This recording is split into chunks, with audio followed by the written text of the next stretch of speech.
होते हुई हैं और किस सेक्टर में जो है विशेष ध्यान कहीं ना कहीं रखा गया है और ज्यादा जो निवेशक है वो किस सेक्टर में इंटरेस्टेड रहे हैं।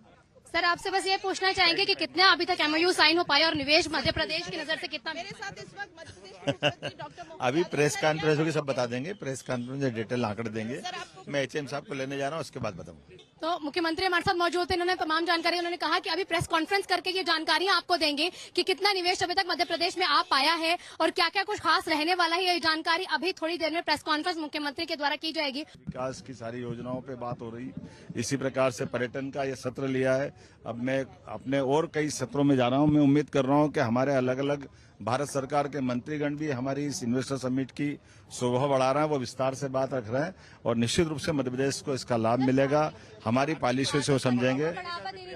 हमने तो सभी प्रकार से, धार्मिक भी है, शैक्षणिक भी है, मेडिकल भी है, टूरिज्म बहुत बड़ा है, सब प्रकार से बढ़ेगा। सर आपको क्या लगता है मध्य प्रदेश में जीआईएस समिट होने से कितना फायदा यहाँ मिल रहा है और कैसे आपको लगता है कि कौन कौन से निवेशक यहाँ पर आने चाहिए? ज्यादा सब प्रकार के निवेशक आ रहे हैं। एग्रीकल्चर में भी निवेश हो रहा है, अर्बन में भी निवेश हो रहा है और पावर सेक्टर में निवेश हो रहा है, हर क्षेत्र में निवेश हो रहा है। और मुझे लगता है कि यह जो डॉक्टर मोहन यादव जी का जो प्रयास है और प्रधानमंत्री जी का जो सहयोग है वो एक बहुत अच्छे गुल खिलाएगा और मध्य प्रदेश निवेश के क्षेत्र में अपना एक रिकॉर्ड बनाए। तो जो ये समिट का दूसरा दिन है, हमारे सुरेंद्र जी मौजूद है, विधायक हैं ये भोजपुर से, और ये जानेंगे इनसे कि क्या कुछ खास ये देखते हैं अपने शहर के लिए, अपने इलाके के लिए जीआईएस समिट के द्वारा। सर सबसे पहले आपसे यही जानना चाहूंगी, समिट को लेकर आपका क्या विजन है, आप क्या सोचते हैं, समिट से क्या फायदा होगा हमारे मध्य प्रदेश के साथ साथ पूरे भारत को?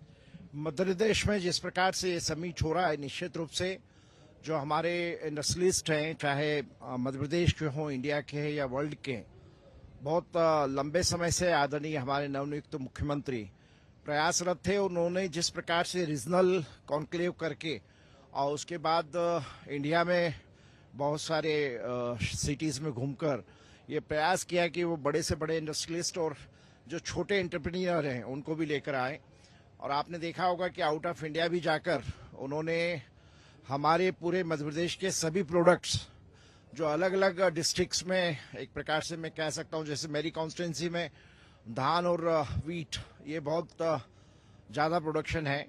तो कुल मिलाकर हम सबके लिए डबल इंजन की सरकार होने के नाते प्रधानमंत्री आदरणीय नरेंद्र मोदी जी के नेतृत्व में कुल मिलाकर मध्य प्रदेश जिस प्रकार से वर्ल्ड में इंडिया का नाम हो रहा है, तो मैं कहूँगा कि मध्य प्रदेश फाइनेंशियल ग्रोथ में भी आगे बढ़ रहा है और करोड़ों रुपए, मतलब लाखों करोड़ों रुपए में इसके रेवेन्यू प्राप्त होगा। और स्वाभाविक रूप से जब इंडस्ट्री आएगी तो रोजगार भी पैदा होगा। सर आपको क्या लगता है, क्योंकि आज दूसरा दिन है, अगर पिछले दिन से आज के दिन में देखें तो क्या फायदा आज, क्योंकि फाइनलाइज हो जाएगा, कितने निवेश, कितने रुपए का निवेश आ सकता है और अगर एक एस्टिमेट लगाया जाए तो क्या लगता है कि रोजगार, कितना रोजगार है जो मिल पाएगा? देखिए, इट्स टू अर्ली टू से, मतलब मैं अभी कोई कमेंट नहीं कर सकता जब तक सारी डिटेल्स नहीं आ जाती है।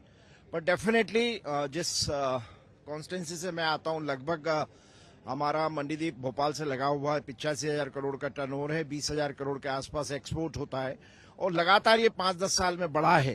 तो कुल मिलाकर उस पास्ट एक्सपीरियंस को देखते हुए पूरे मध्य प्रदेश को, पीथमपुर, मालनपुर, इन सब चीजों से मैं कह सकता हूं कि जिस प्रकार से हमारे जितने भी ग्लोबल इन्वेस्टमेंट के तहत प्रोग्राम्स हुए हैं उसमें हमको डेफिनेटली सक्सेस मिली है, चाहे पूर्व मुख्यमंत्री शिवराज जी हो, चाहे हमारे मुख्यमंत्री हो।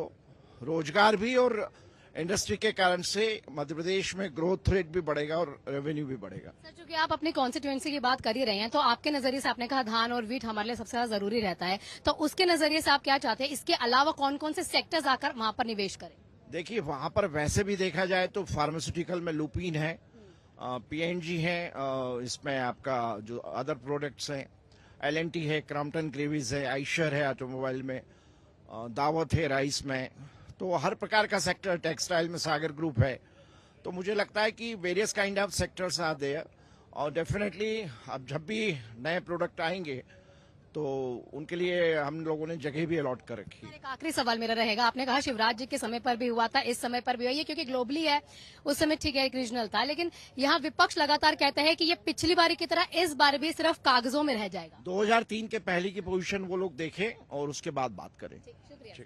तो ये थे हमारे साथ सुरेंद्र जी, जिन्होंने तमाम जानकारियां दी हैं कि किस तरह से वो चाहते हैं कि रायसन भी आगे बढ़े, भोजपुर भी आगे बढ़े, उनके इलाके तो ये थे हमारे साथ राकेश जी, जिन्होंने जानकारियां दी हैं कि भोपाल से यानी कि हमारे भारत से भी होने के बाद बाहर भी रहते हैं, लेकिन कहीं ना कहीं अपनी रूट्स होती है, मिस करते हैं, चाहते हैं कि भोपाल में आकर वो इन्वेस्ट करे और भोपाल के साथ साथ पूरे मध्य प्रदेश को आगे ले जाया सके।